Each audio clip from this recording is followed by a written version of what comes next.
हमने कैथल में प्रदेश कार्यकारिणी की बैठक करी थी और पिछली 24 तारीख को हमारी मीटिंग थी। उस दिन ये फैसला हुआ था कि चौधरी देवीलाल जी का जन्मदिन अब की बार रोहतक में मनाया जाएगा, क्योंकि रोहतक की हमारी पार्टी की यूनिट ने सब ने डिमांड करी कि रोहतक में बहुत साल हो गए और आपको रोहतक में मनाना चाहिए। दूसरा, उन्होंने ये भी कहा कि जिस भूपेंद्र सिंह हुड्डा के साथ रोहतक के लोग चौधर के नाम पे लगे थे, अब उनको उसकी असलियत का पता लग गया। लोग बहुत खपा है, लोग हमारी पार्टी के साथ जुड़ना चाहते हैं, तो हमें वहाँ पे ध्यान देना चाहिए। सबकी राय थी कि चलो वहाँ की जाए, तो वहीं कर रहे हैं। इसके लिए मैंने और माजरा साहब ने 90 के 90 विधानसभा क्षेत्र के कार्यक्रम रखे हैं। आज हमारे 30 विधानसभा क्षेत्र कवर हो जाएंगे, 1/3 जो है 60 रहेंगे। 8 तारीख तक का टारगेट है कि हम पूरे के पूरे 90 के 90 विधानसभा क्षेत्र कवर कर लें। एक दिन में 3 भी है, 4 भी है, इस तरह से कार्यक्रम रखे हुए हैं। मुझे उम्मीद है अब तक के जितने कार्यक्रम हुए उनमें वर्करों में बहुत बड़ा उत्साह था, और मुझे लगता है कि जो हमने ग्राउंड देखा है वो छोटा पड़ जाएगा। इसलिए मैंने माजरा साहब से रिक्वेस्ट करी है कि आप एक दिन रोहतक जाओ, 2 तारीख में, 2 का हमारा रेस्ट है, उस दिन रोहतक जाओ। उस दिन रोहतक जा करके ग्राउंड की समीक्षा करो और दूसरे साथियों को साथ ले जाओ जो पंडाल का और का सारा देखते हैं। उसको अगर और एक्सटेंड करना पड़े तो उसको एक्सटेंड करो, ताकि लोगों को किसी प्रकार की कोई असुविधा ना हो।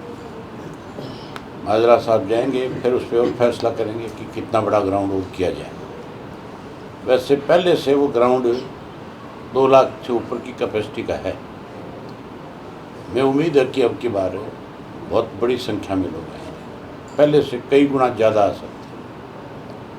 आपको भी निमंत्रण है, उस दिन भी मैंने आपसे निमंत्रण दिया था, आज फिर दे रहा हूँ कि आप भी जरूर आना।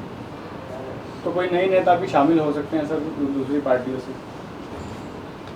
इंतज़ार करो, कुछ भी संभव है राजनीति में। प्रोफेसर संपत सिंह का बयान दिखाई देता है और इनेलो की तरफ उनका रुख दिखाई देता है। मैं कह रहा हूँ आपसे, चौधरी साहब के साथ बहुत लोगों ने काम किया, हम सबको इनवाइट करेंगे जिन जिन लोगों ने चौधरी साहब के साथ काम किया।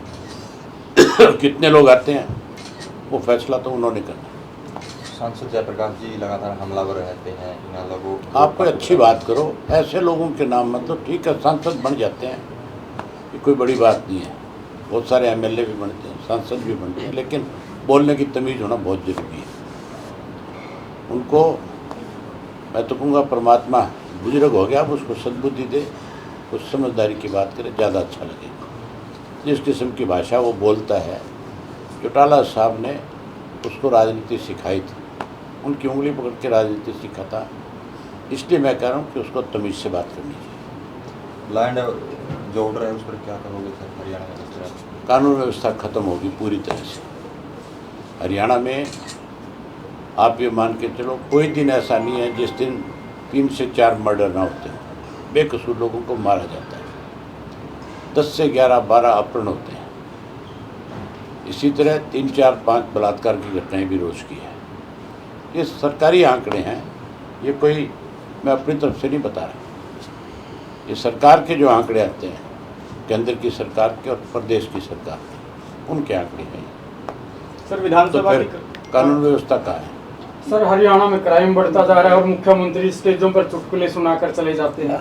कितने गंभीर मानते हैं उन मुद्दों पर मुख्यमंत्री को? मैं मुख्यमंत्री को मुख्यमंत्री मानता ही नहीं, डम्मी है।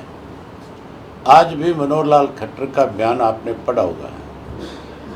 मनोहर लाल खट्टर जी अब तक हरियाणा से बाहर नहीं जा रहे। आज भी वो केंद्रीय मंत्री होने के बजाय हरियाणा की राजनीति में ज़्यादा इंटरेस्ट रखते हैं। जो जिम्मेवारी वहाँ है उसको निभाने में कम ध्यान है, यहाँ ज़्यादा ध्यान है। हरियाणा विधानसभा की कार्रवाई जो है सोशल मीडिया प्लेटफॉर्मों पर ना चले, उसको लेकर सरकार ने ये आपके ऊपर एक तानाशाह तरीके का आदेश है। लोकसभा की कार्रवाई दिखाई जाती है, राज्यसभा की दिखाई जाती है, विधानसभा की कार्रवाई पे किस बात का अंकुश है, क्यों नहीं दिखाई जा रही? इसका मतलब सरकार अपनी कमजोरियां छिपा रही है, जो कमियां खामियां हैं उसको छिपाने की कोशिश में। हमने अपने रिकॉर्ड रैलियों के अपने आप ही तोड़े। ये रैली अपने आप में एक बहुत बड़ी ऐतिहासिक रैली होगी। 25 सितंबर को लाखों लोग रोहतक में पहुंचेंगे और चौधरी देवीलाल को श्रद्धा सुमन अर्पित करेंगे। चौधरी देवीलाल आज भी लोगों के दिलों में बसते हैं, इसलिए उनकी आवाज़ आज भी लोगों के हृदय में गूंजती है। तो इसलिए लाखों लोग पहुंचेंगे और एक नया रिकॉर्ड हम रोहतक में कायम करेंगे।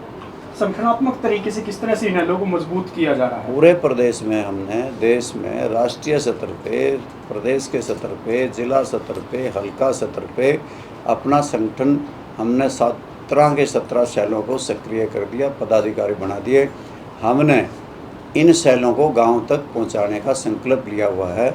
अगर संगठन की अक्षमता देखनी है कि वास्तव में संगठन ने कुछ किया है, तो आइए आप आज ही चलते हैं झिलमिल होटल पे, आपको दिखाएंगे। सर, जिलाध्यक्षों की नियुक्ति को लेकर जिस समाज ने सबसे ज़्यादा कांग्रेस का साथ दिया, उसी समाज की अनदेखी की वो प्राय जो समाज उनके साथ लगता है उसी समाज को और उसी व्यक्ति को क्रश करते हैं। उनके कोई जो उन्होंने पदाधिकारी बनाए हैं, जिलाध्यक्ष बनाए हैं, कोई इतने ज़्यादा नामी हस्तियां नहीं हैं।